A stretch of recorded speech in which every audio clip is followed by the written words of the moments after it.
11 тысяч приборов учета газа установят в Назрановском и Джейрахском районах Ингушетии до конца года. Об этом говорили на встрече главы республики с директором филиала «Газпром» Межрегионгаз Пятигорск в Ингушетии Михаилом Селиховым и руководителем филиала МРСК Северного Кавказа «Ингушэнерго» Султаном Цычуевым. Глава Ингушетии считает, что если наладить систему сбора средств за услуги, то появится возможность не только содержать коммунальные сети надлежащим образом, но и обновить их, провести газификацию новостроек. Кроме того, стороны коснулись вопроса противодействия самовольным подключением к газопроводу. Селихов сообщил, что за 3 месяца этого года по фактам самовольного подключения выявлено и направлено в правоохранительные органы 75 материалов, из них по физическим лицам 31. Сумма ущерба составляет более 170 миллионов рублей.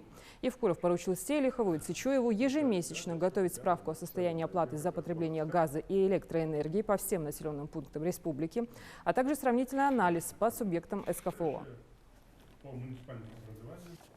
По муниципальным образованиям, кто лучше, кто хуже. И по сельским поселениям, кто лучше, кто хуже. Все это есть. Так это же мне надо докладывать.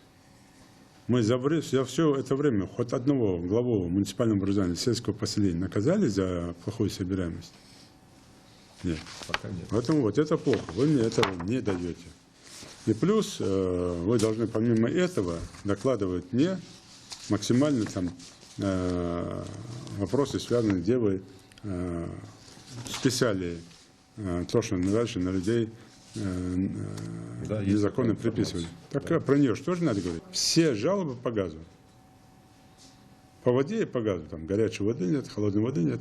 Ну, 90% жалоб по газу. Они такие.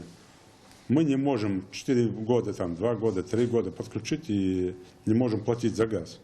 Мы не можем, пришли там в очереди, 2 часа простояли, ушли. Мы не можем это, мы не можем это. Но надо собрать вот этот клубок проблем всех и попытаться решить их, эти проблемы.